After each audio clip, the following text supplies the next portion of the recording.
این شد از نتیجه کارمون. قشنگه.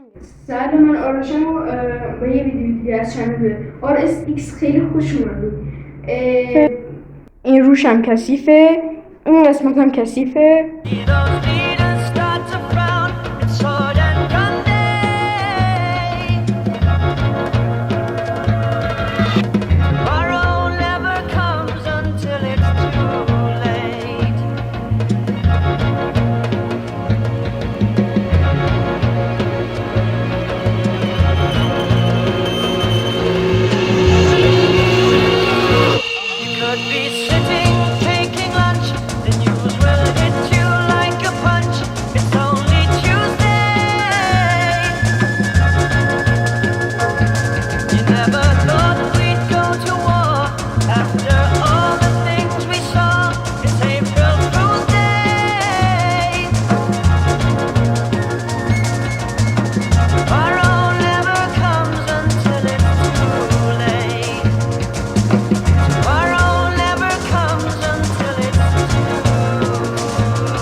مرسی که تا اینجای ویدیو اومدین.